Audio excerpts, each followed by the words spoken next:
കുടിക്കമ്മച്ചി, ഇത് കുടിക്കമ്മച്ചി. കുടിക്കുന്നില്ലേല് ഹോസ്പിറ്റലിലോട്ട് തന്നെ കൊണ്ടുപോവാം.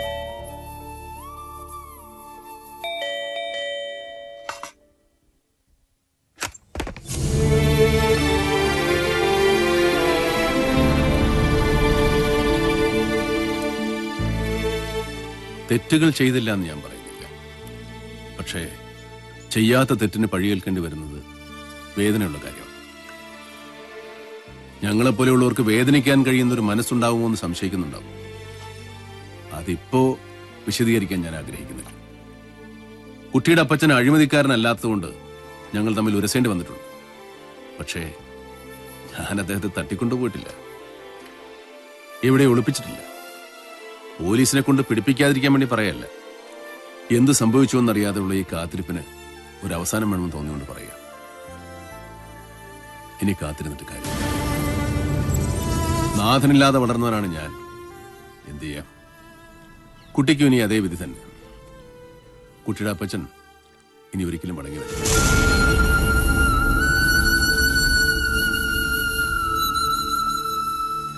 കോടതിയിലെല്ലാം ഞാൻ വെളിപ്പെടുത്തും. അതുകൊണ്ട് കുട്ടിക്ക് പ്രത്യേകിച്ച് കാര്യമൊന്നുമില്ലെങ്കിൽ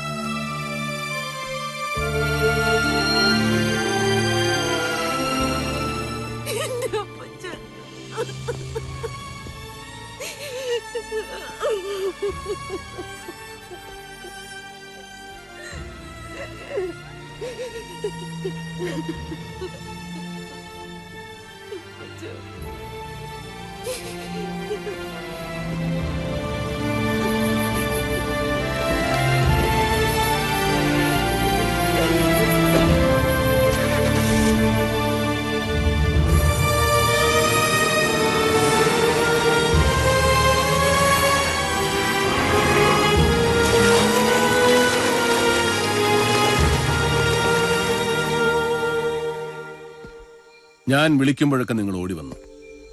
സുഖത്തിലും ദുഃഖത്തിലും എന്റെ കൂടെ നിന്നു. പലപ്പോഴും മരണത്തെ നമ്മൾ മുഖാമുഖം കണ്ടിട്ടുണ്ട്. പക്ഷേ പിന്നോട്ടടിച്ചിട്ടില്ല. എന്റെ മുകളിൽ എല്ലാത്തിനും ഉടമസ്ഥനായ മറ്റൊരാളുണ്ടെന്ന് നിങ്ങൾക്ക് അറിയാമെങ്കിലും അതാരാണെന്ന് ഒരിക്കലും ഞാൻ പറഞ്ഞിട്ടില്ല. അത് അയാളും ഞാനും തമ്മിലുള്ള ധാരണ. പക്ഷേ ഇപ്പോഴത്തെ വിഷയം അതൊന്നുമല്ല. ജീവിതത്തിൽ ഇന്ന് വരെ സ്വസ്ഥത എന്തെന്ന് ഞാൻ അറിഞ്ഞിട്ടില്ല. എന്റെ വേവലാതികളുടെ കാരണം മറ്റൊരു ജീവിതത്തിലേക്കുള്ള ആഗ്രഹമാണെന്ന് ഡോക്ടറാണ് പറഞ്ഞത്. ഞാനിത് പറയേണ്ടവരോട് പറഞ്ഞു. എന്നെ ഇല്ലാതാക്കും എന്നായിരുന്നു മറുപടി. ഇനി എനിക്ക് നിലനിൽക്കണമെങ്കിൽ തിരിച്ചടിച്ചേ മതിയാവും. അല്ലെങ്കിൽ വീണ്ടും ഒരു അടിമയായി പഴയ ജീവിതത്തിലേക്ക് മടങ്ങും. വയ്യ, ഇനി ഒരിക്കലും അതിന് വയ്യ. എനിക്ക് നിങ്ങളിൽ നിന്നറിയേണ്ടത് ഒന്നേ ഉള്ളൂ. ചെയ്ത തെറ്റുകൾക്ക് പ്രായശ്ചിത്തം ചെയ്യുമ്പോൾ നിങ്ങൾ എന്റെ കൂടെ നിൽക്കൂ. എന്ത് തീരുമാനവും എടുക്കാനുള്ള സ്വാതന്ത്ര്യം നിങ്ങൾക്കുണ്ട്. അണ്ണന്റെ തീരുമാനത്തിനപ്പുറം ഞങ്ങൾക്ക് വേറെ എന്ത് തീരുമാനമാണ്? എങ്കിലും നമ്മൾ പുറപ്പെടുകയാണ്. നമ്മൾ തന്നെ ഉണ്ടാക്കിയ കഞ്ചാവ് തോട്ടങ്ങളിലേക്ക്.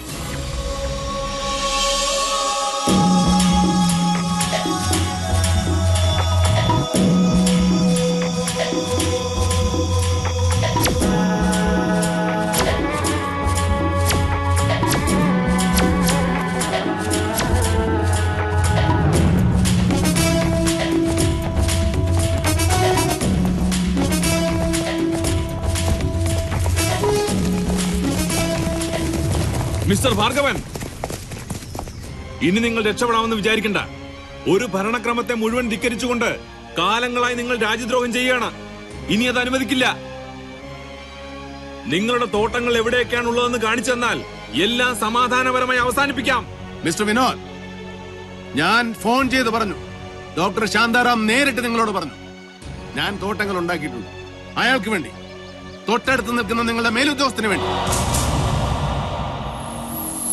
ഞാൻ എതിരായപ്പോ ഊരിവെച്ച കാക്കിക്കുപ്പായം വീണ്ടും എടുത്തിട്ട് എല്ലാവരെയും ചതിക്കുകയാണ് അയാൾ. അയാളുടെ തോട്ടങ്ങൾ നശിപ്പിക്കാനാണ് ഞാൻ വന്നത്. ഭാർഗവ, താൻ ഇതും ഇതിനപ്പുറവും പറഞ്ഞ് രക്ഷപ്പെടാൻ പഴുതുണ്ടാക്കാൻ ശ്രമിക്കുമെന്ന് എല്ലാവരോടും പറഞ്ഞിട്ട് തന്നെയാണ് ഞാൻ പുറപ്പെട്ടത്. അനധികൃതമായി വനത്തിൽ കടന്നവരെ അറസ്റ്റ് ചെയ്യാൻ ഫോറസ്റ്റ് ഉദ്യോഗസ്ഥരും ഞങ്ങളോടൊപ്പം ഉണ്ട്. തന്റെ കോടികൾ കത്തിച്ചു കളയുമെന്ന് പ്രതിജ്ഞ എടുത്തിട്ടാണോ ഞാൻ പുറപ്പെട്ടത്? മുന്നോട്ട് വെച്ചേക്കാൾ പിന്നോട്ട് വെക്കില്ല. അടാ,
ഭാർഗവ.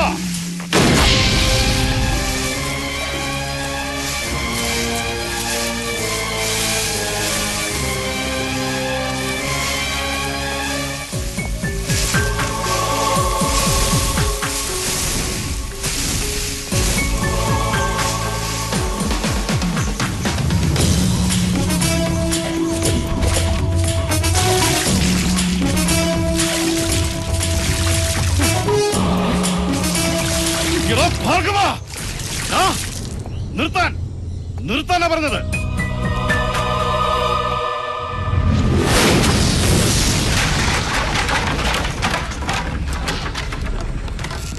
ഭാർഗവ, രക്ഷപ്പെടാൻ ശ്രമിക്കേണ്ട ഭാർഗവ, രക്ഷപ്പെടില്ല.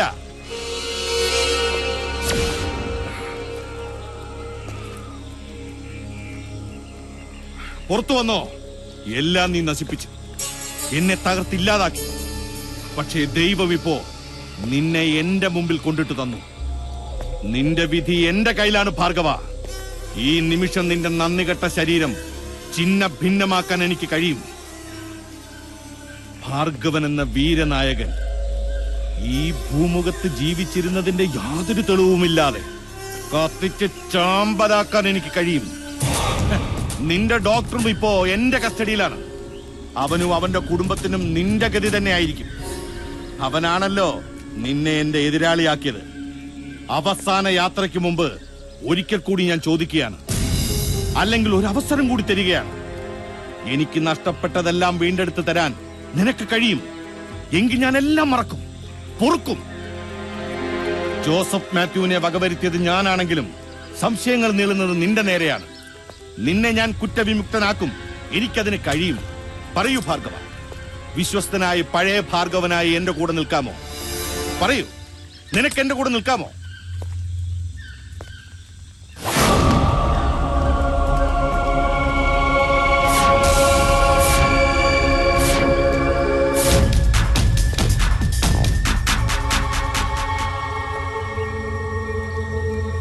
പോലീസ് ട്രെയിനിങ് കോളേജിലെ ക്ലാസ്സിൽ വെച്ച് ഒരിക്കൽ സാറ് പറയുണ്ടായി, സമൂഹം മഹാന്മാരെന്ന് കരുതി ആദരിക്കുന്നവരെയും പോലീസുകാരൻ സംശയദൃഷ്ടിയോടെ നോക്കണമെന്ന്. ആ പാഠം മനസ്സിലുണ്ടായിരുന്നതുകൊണ്ട് ഇതിത്ര എളുപ്പമായി. ഭാർഗവന്റെ സഹായത്താൽ ചെറിയൊരു പരീക്ഷണം.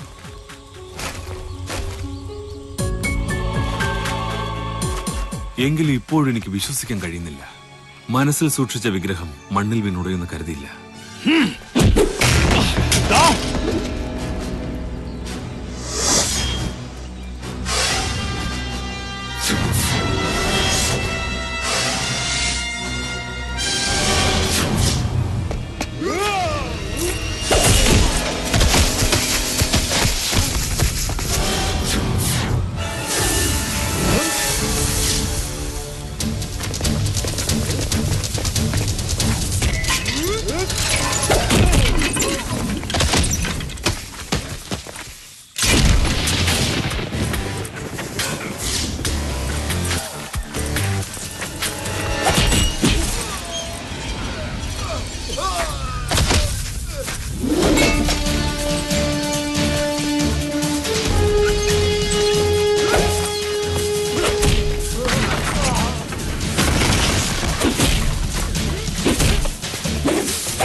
വേണ്ട വേണ്ട, അവർ തമ്മിലുള്ള കണക്ക് അവർ തമ്മിൽ തന്നെ തീർക്കട്ടെ. ആ യൂണിഫോമിന്റെ നിറം മാത്രമേ നമ്മുടേതുമായി സാമ്യമുള്ളൂ. അതിനകത്തുള്ളത് നിയമപാലകനല്ല, തോംസകനാ. തോംസകൻ.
ഭാർഗവ വേണ്ട.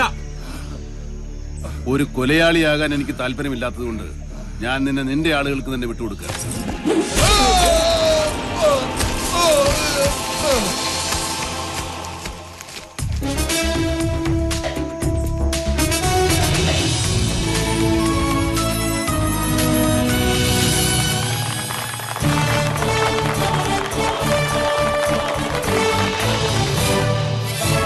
എനിക്കിങ്ങനെ ഒരു യാത്രയപ്പ് തന്നതിന് മെഡിക്കൽ അസോസിയേഷൻ ഭാരവാഹികളോടും കുടുംബാംഗങ്ങളോടും ഞാൻ നന്ദി പറയുകയാണ്. അവസാനമായി ഒരു കാര്യം കൂടി. ഇനി ഒരിക്കലും കേരളം ഭ്രാന്താലയമാണെന്ന് പറഞ്ഞ വിവേകാനന്ദനെ ഞാൻ വെല്ലുവിളിക്കുകയില്ല. ഒരു രക്ഷയുമില്ല ഇവിടെ. സ്ത്രീപീഡനം, കൊള്ള, കൊല, തട്ടിക്കൊണ്ടുപോകൽ, അഴിമതി, ഹർത്താൽ, കർഷകരുടെ ആത്മഹത്യ, സ്വാശ്രയ കോളേജ്, തന്ത്രി. എങ്ങനെ നമുക്ക് ഭ്രാന്ത് പിടിക്കാതിരിക്കും? മനഃശാസ്ത്രജ്ഞനായ ഞാൻ പോലും പലതവണ മനോരോഗിയുടെ അവസ്ഥയിലെത്തി. നിങ്ങൾക്ക് ഭ്രാന്ത് വരാതിരിക്കണമെങ്കിൽ വഴി ഒന്നേയുള്ളൂ. സ്ഥലം വിട്ടോളൂ. ഗൾഫിലോ ആഫ്രിക്കയിലോ ഇക്വഡോറിലോ എവിടേക്കെങ്കിലും. ഭീകരനായ കരണ്ട് ഭാർഗവൻ നന്മയുള്ളവനായി എന്ന ഒരേ ഒരു ചാരിതാർത്ഥ്യത്തോടെ ഞാനും പോവുകയാണ്. പ്രിയപ്പെട്ടവരെ, നന്ദി, നമസ്കാരം.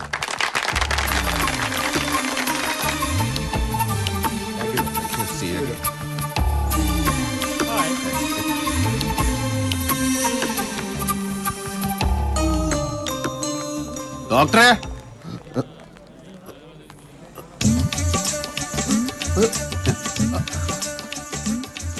പ്രസംഗം അടിപൊളിയായിരുന്നു.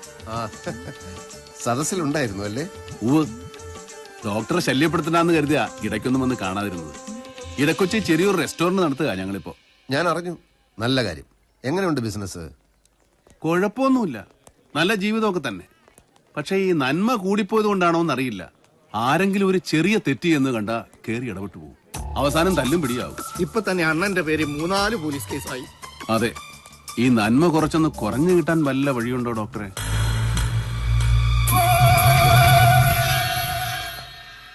ഡോക്ടറെ, ഡോക്ടറെ, ഡോക്ടറെ പ്ലീസ്, ഡോക്ടറെ.